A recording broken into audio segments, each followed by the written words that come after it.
Good morning, everyone. It's Joker, and today we are back with another slime video.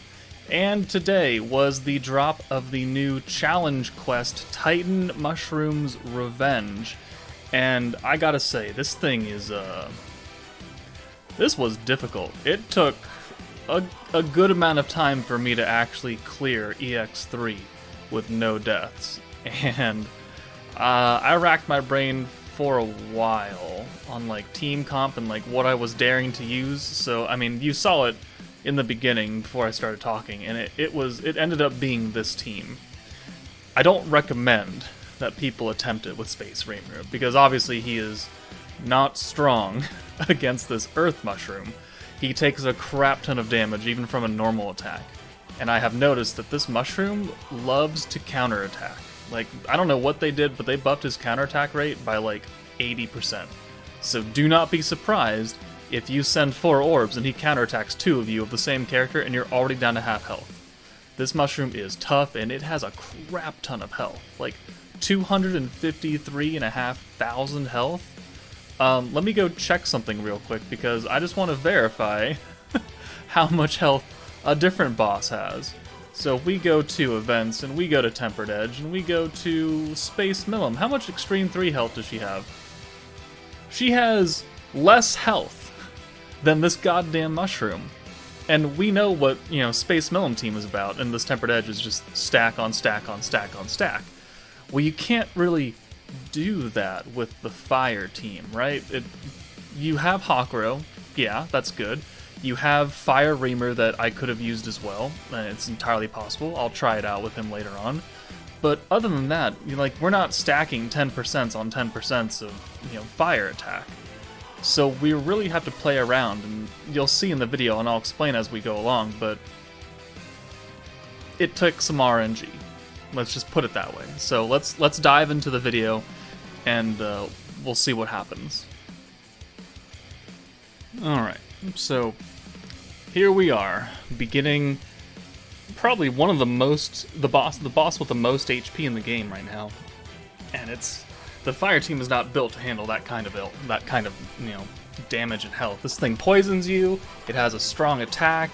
If we're getting the fire rerun next month, that'll make the stage easier. But the stage goes away in 9 days.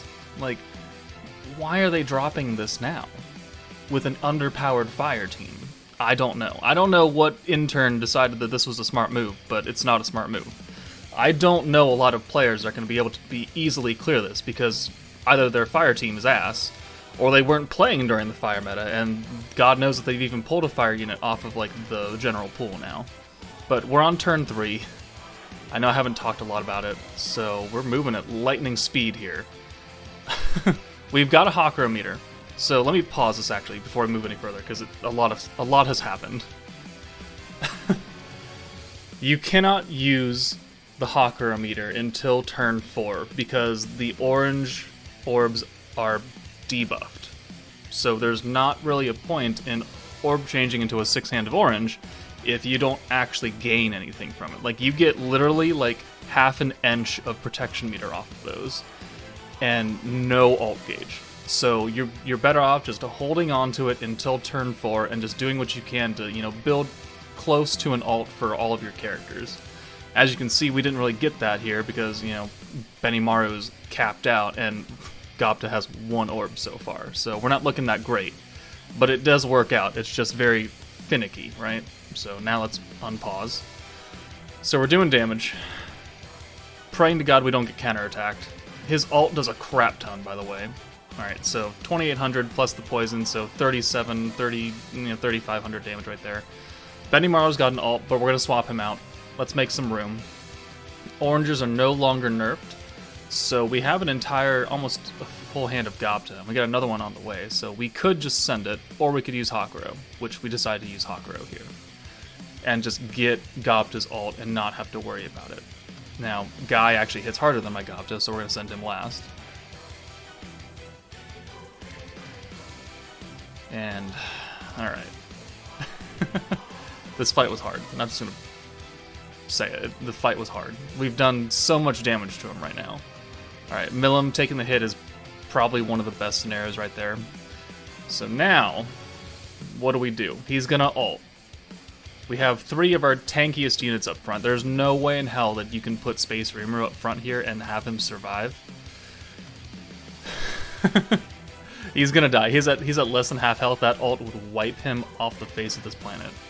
So that's not happening. So we're just gonna have to sit here and just live with it. We can't send Gobta's ult because what I want is I want Milim and Gobta to have both of their ults, and then I want to have Rimuru up front to buff them with his attack buff, and then I send Milim and Gobta to the back so they can hold on to that, and then wait until we have 100 points plus Hakuro. That way we can use the Guy ult buff and then the Milim crit buff, and then Gobta's crit damage buff. It takes a lot of setup for that. So we're swapping Guy out for Rimuru. Milim's coming in. We don't have enough to get her ult though, which is kind of important. So we're going to pop Hakuro here, and we're going to get her ult by force. So there we go. We have 100 points, so at least next turn we can use the Rimuru buff and send them both away and begin the setup for the big damage, except the counter, and then the follow-up attack, and then the poison. I almost had a heart attack right there, because that would be like the 5th time that has happened, where he's countered, and then hit, and then poison killed the unit. So we have popped the attack boost, we're getting both of them out, so now we just have 2 ults, which I don't really need, so I'm going to send them, and then a whole bunch of greens for Benimaru, which will do good damage. We just have to build up to, you know, some semblance of 100 points and another Hakuro meter, that way we can use both of the other big buffs and attempt to kill this thing. And unfortunately, the game has jokes and decided to give me so many Rimuru cards who hits like a wet noodle. It also does not give me the Hakuro meter, so it's just another turn where I have to pray that he doesn't counterattack or hit Rimuru, which, I mean, 3,700 and then the poison. If Rimuru takes another hit, he is dead. Like, he is dead. So right here, we could send the 4, but, you know, recognizing that he's going to die next turn. We have 94 points, and we have a Hakuro meter, so because of the protection trait from Rimuru. So it's like, we might just have to send this here. So, we're going to ult buff, and then we're going to bring in Gobta and Milim, and pray a little bit, because Milim is almost dead. Gobta is not too far behind her, and I can't really do much else, right? We'll take Rimuru out, but it doesn't really matter. So we're going to use the Hakuro meter. We've used the ult buff, so now we'll use the crit buff, and we'll have barely enough points to use Gobta's crit boost. So now we have technically 2 ults, 3 ults if you want to be, you know, that kind of person, because Gobta's got another one if he lives. And we've got a 6-card send that are crit boosted, and Gobta's boosted. So that did, what, 45 something damage? 55,000 damage. I actually had some good hope that we would kill here, but we didn't quite do enough damage. Like, this 200% hit is really good, 17.5. I don't think even if we had a whole hand of Gobta, we would have killed. But thankfully, he went and targeted Benimaru, and the poison did not kill Milim. So now, here we are, turn 10, we've got an ult, and we've got 4 cards of Milim, and the oranges are boosted now. So thankfully, 10,500 still wasn't enough, but Milim finally takes it out on her 3rd hit. And that is my first clear with no deaths of EX3 Challenge Quest for Fire, and that was just so much fun. This team is not going to be viable for 90% of the player base, because they're not going to have it. If your Rimuru is less than 100, he's not going to be able to tank. It's just not going to work. And then, like, I have a terrible problem with clicking the end record button instead of the pause button. Anyways, Gobta's level 100. Like, that's kind of a necessity for damage. Milim, 92, she's close. Benimaru, 100, he's good AoE damage and good magic damage. Guy, it's not really terribly important that he's high level because he's here for his ult, but, I mean, you want him to be able to tank some hits, right?